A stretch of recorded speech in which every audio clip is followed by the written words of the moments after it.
Guatemala का एक छोटा सा गांव जहां पर अचानक से एक लड़की के बहुत जोर से चिल्लाने की आवाज आती है। आस पड़ोस के लोग जब उस आवाज को सुनकर उस घर की तरफ आगे बढ़ते हैं तो वहां का मंजर देखकर सभी की रूह कांप जाती है, क्योंकि वो मंजर इतना ज्यादा खतरनाक था। देखते ही देखते जब उस मंजर का वीडियो वायरल होने लगा तो बहुत सारी कंट्रीज की गवर्नमेंट ने उस वीडियो को पूरी तरह से बैन कर दिया था। वो मंजर इतना ज्यादा खतरनाक था। मैं वीडियो में आगे बढ़ने से पहले आपको वार्निंग दे देना चाहता हूँ कि अगर आप मेंटली 18+ नहीं हो तो प्लीज इस वीडियो को यहीं पर छोड़ दो और आगे बढ़ जाओ, क्योंकि ये वीडियो इतनी ज्यादा खतरनाक है कि शायद आपके रातों की नींद भी गायब हो सकती है। ये कहानी शुरू होती है ग्वाटेमाला के एक छोटे से गांव की, जहां पर अलेक्जेंड्रा नाम की एक छोटी सी बच्ची का जन्म होता है और महज 3 साल की उम्र में ही अलेक्जेंड्रा के माता पिता की डेथ हो जाती है। अब अलेक्जेंड्रा को उसके बड़े भाई और बहनों ने पाल पोस कर बड़ा किया और गरीबी इतनी ज्यादा थी कि एक वक्त का खाना भी जुटा पाना बहुत मुश्किल हो रहा था। लेकिन मात्र 14 साल की उम्र में ही उसके बड़े भाई और बहनों ने ही अलेक्जेंड्रा की शादी एक लड़के से कर दी। अब शादी होने के बाद अलेक्जेंड्रा अपने घर चली जाती है और शादी के कुछ दिन बाद ही अलेक्जेंड्रा को 3 बच्चे होते हैं। लेकिन अलेक्जेंड्रा का पति कुछ अच्छा नहीं कमाता था और डेली मारपीट करता था। इन सभी चीजों से तंग आकर अलेक्जेंड्रा ने अपने पति से दूर होकर एक किराए के घर पर रहने लगी और लॉन्ड्री का काम करने लगी ताकि वो अपने बच्चों का भरण पोषण कर सके। वक्त बहुत तेजी से बीत रहा था और कहीं न कहीं अलेक्जेंड्रा का अपनी बड़ी बहन एल्वीरा से काफी ज्यादा बनती थी। तो अलेक्जेंड्रा की बड़ी बहन एल्वीरा ने अलेक्जेंड्रा से बोला कि तुम्हें अब दोबारा से शादी कर लेनी चाहिए।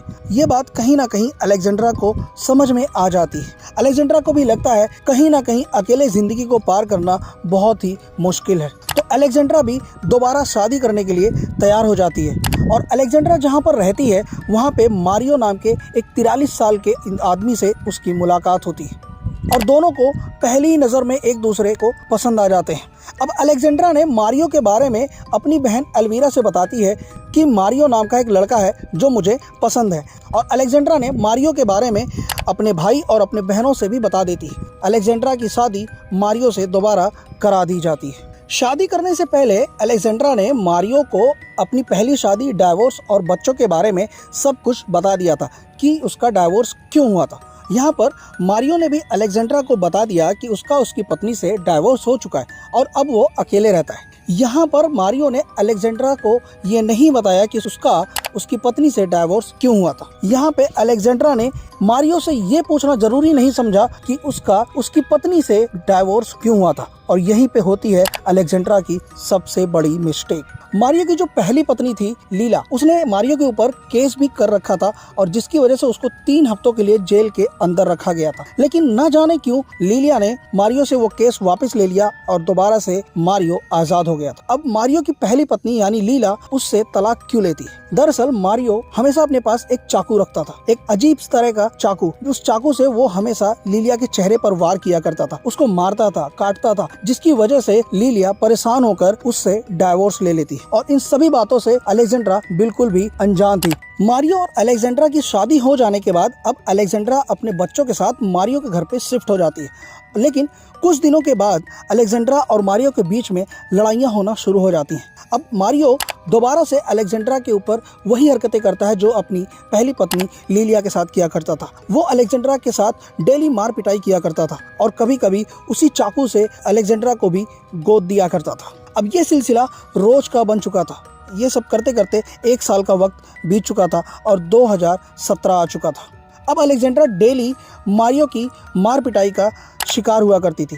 अब अलेक्जेंड्रा के लिए ये डेली का रूटीन हो गया था। अलेक्जेंड्रा रोज सुबह उठती, मारियो से मार खाती, खाना बनाती, काम करती और काम करने के बाद लॉन्ड्री के काम पर निकल जाया करती थी। शाम को जैसे ही लॉन्ड्री से काम करके घर वापस आती थी, फिर से मारियो का मार खाती और खाना बनाने के बाद सो जाती थी। इतना सब कुछ चल ही रहा था कि अब अलेक्जेंड्रा के साथ साथ अलेक्जेंड्रा के बच्चे भी मारियो के मारपीट के शिकार होने लगे थे। एक दिन की बात है, अलेक्जेंड्रा अपने लॉन्ड्री के काम से घर आती है, शाम का वक्त होता है और उसी वक्त मारियो भी उस घर में आ जाता है। तभी मारियो ने अलेक्जेंड्रा के बेटे यानी कि अपने सौतेले बेटे को कुछ पैसे देता है और मार्केट से कुछ सामान लाने के लिए बोलता है। अलेक्जेंड्रा का बेटा सामान लेने जाता है और सामान लेने में काफी वक्त लगा देता है।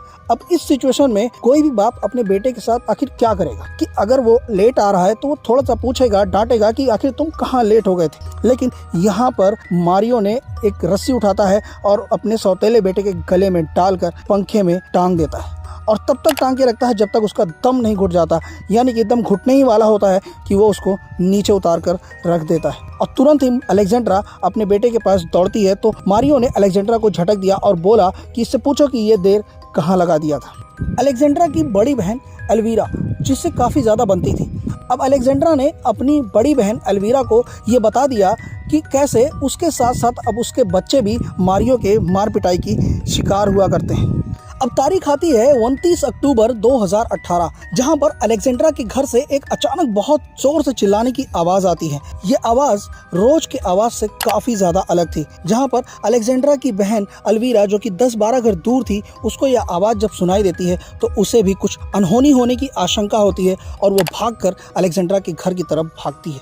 और रात के तकरीबन 8 बज रहे थे कि जब एल्वीरा अलेक्जेंड्रा के घर के पास पहुँचती है तो उस घर से कोई आदमी बाहर निकलता हुआ दिखाई देता है। लेकिन रात काफ़ी ज़्यादा होने की वजह से एल्वीरा उस आदमी को पहचान नहीं पाती है। आस पड़ोस के लोग जब घर के अंदर घुसते हैं अपनी अपनी टॉर्च लेकर, तो उन्हें अपने पैरों तले सिर्फ खून की नदियाँ दिखाई दे रही थी और उन किसी के पैर के नीचे एक कटा हुआ हाथ दिखाई देता है, जिस मंजर को देखकर वहाँ के लोगों की रूह कांप जाती है। वहाँ पर मौजूद सभी लोगों को एक दबी हुई आवाज़ सुनाई देती है। वो आवाज़ अलेक्जेंड्रा की थी जो दर्द से कराहते हुए चिल्ला रही थी। जब लोग उसके पास पहुँचते हैं तो वो मंजर और भी भयानक हो गया था, क्योंकि अलेक्जेंड्रा का बाएं हाथ की कलाई को काट दिया गया था और दाहिने हाथ को कंधे से काट दिया गया था और दाहिने ही हाथ के कोहनी को भी 2 टुकड़े में काट दिया गया था और जो बचा कुचा था उसके चेहरे को, उसके आँख और नाक को काट कर निकाल दिया गया था, यानी कि सिर्फ उसका मत्था और उसके होंठ ही बचे हुए थे। ये सारा मंजर देखकर सभी की रूह कांप गई थी, लेकिन किसी की भी हिम्मत नहीं थी कि अलेक्जेंड्रा को उठाकर अपनी गाड़ी में बिठाकर हॉस्पिटल में पहुंचा दिया जाए। सभी लोग बस लगे हुए थे अपने फ़ोन में वीडियो बनाने के लिए, लेकिन किसी ने भी ना ही हॉस्पिटल में कॉल किया और ना ही अलेक्जेंड्रा को किसी ने हॉस्पिटल पहुंचाना ज़रूरी समझा। अगर किसी ने भी हॉस्पिटल से मदद मांगने की कोशिश भी किया होता तो तब भी शायद अलेक्जेंड्रा बच नहीं पाती, क्योंकि वहां का नज़दीकी जो हॉस्पिटल था वो अलेक्जेंड्रा की लोकेशन से 76 किलोमीटर दूर था, यानी कि अगर हॉस्पिटल से कोई मदद आती भी तो लगभग 1 से 1.5 घंटे का वक्त लग जाता और यहाँ पर अलेक्जेंड्रा 25 से 30 मिनट में दर्द से कराहते हुए अपना दम तोड़ दिया था। अब सवाल ये उठता है कि आखिर उस रात को अलेक्जेंड्रा के साथ हुआ क्या था। तो मैं आपको एक दिन पहले यानी कि 28 अक्टूबर की सुबह को लेके चलता हूँ, जहाँ पर अलेक्जेंड्रा सुबह उठती है, अपने घर का काम निपटाती है और अपने लॉन्ड्री के काम के लिए घर से निकल पड़ती है, जहाँ पर मारियो अलेक्जेंड्रा का पीछा करता हुआ उसके साथ साथ जाता है। अब अलेक्जेंड्रा अपने लॉन्ड्री का काम निपटा कर किसी चौराहे की तरफ बढ़ती है और उस चौराहे पर जाकर खड़ी हो जाती है।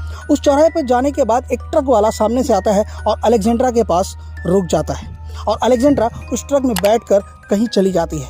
ये सब कुछ छिपकर वो मारियो देख रहा था।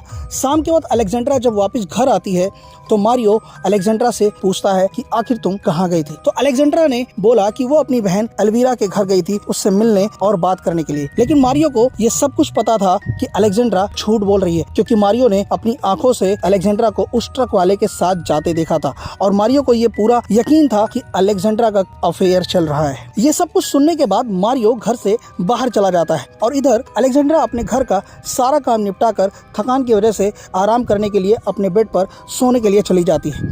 तभी मारियो वापस अपने घर पे आता है और रात के तकरीबन 8 बज रहे होते हैं और उसके हाथ में एक बड़ा सा चाकू होता है और उस चाकू से उसने अलेक्जेंड्रा के ऊपर, उसके चेहरे पर तकरीबन 25 से 30 वार किया और जिसकी वजह से उसका चेहरा पूरी तरह से कट चुका था, यानी कि एक पिगमैन इमोजी जिसको बीच से एक ट्रायंगल की तरह उसके चेहरे को काट दिया गया था। यहाँ पर भी उसका मन नहीं भरा तो उसने अलेक्जेंड्रा के सबसे पहले बाईं हाथ के कलाई को काट दिया, जिससे कि अलेक्जेंड्रा कोई भी मदद करने के लिए काफी ना रहे और अलेक्जेंड्रा कुछ भी मदद कर पाती इससे पहले मारियो ने उसके दाहिने हाथ को भी शोल्डर से यानी कि उसके कंधे से काट कर अलग कर दिया। अब अलेक्जेंड्रा किसी भी सूरत में अपनी मदद नहीं कर सकती थी और वो वहाँ पर धड़ाम से गिर जाती और 25 से 30 मिनट के अंदर ही उसने कराहते हुए दम तोड़ दिया था और तकरीबन 1 घंटे बाद वहाँ पर पुलिस आती है। हादसे को देखकर सहम जाती है क्योंकि वो मंजर था ही इतना खतरनाक। अब पुलिस ने एल्वीरा के पास जाती है और उससे पूछताछ करती है तो एल्वीरा ने बताया कि उसको अलेक्जेंड्रा के पति मारियो पर डाउट है। तो पुलिस ने मारियो को गिरफ्तार किया, वो भी हादसे के 4 दिन बाद ही। और जब मारियो से पूछताछ किया गया तो मारियो ने बताया कि उसको अपनी पत्नी पर शक था कि उसका कहीं ना कहीं अफेयर चल रहा है। जिसकी वजह से उसने गुस्से में आकर अपनी पत्नी के साथ ये हादसा कर बैठा। अलेक्जेंड्रा की जब बॉडी पोस्टमार्टम के लिए जाती है तो पोस्टमार्टम रिपोर्ट में ये चीज सामने आती है कि हादसे के 5 से 6 घंटे पहले अलेक्जेंड्रा ने किसी के साथ शारीरिक संबंध बनाए थे। अब उस पोस्टमार्टम रिपोर्ट से ये चीज तो कंफर्म हो गई थी कि मारियो का शक जो था वो बिल्कुल सही था कि अलेक्जेंड्रा का किसी से अफेयर चल रहा था। लेकिन किसी के साथ अफेयर चलने की सजा इतनी खतरनाक थी ये किसी ने इमेजिन नहीं किया था। बाद में मारियो को जब कोर्ट में पेश किया गया तो उसको लाइफ टाइम इम्प्रिजनमेंट दिया गया, यानी कि बिना किसी पेरोल या बेल के उसको पूरी जिंदगी अपने जेल में काटनी पड़ेगी। इस कहानी के बारे में आप अपनी राय अपने कमेंट में दे सकते हैं और वीडियो को लाइक करके चैनल को सब्सक्राइब जरूर करिएगा।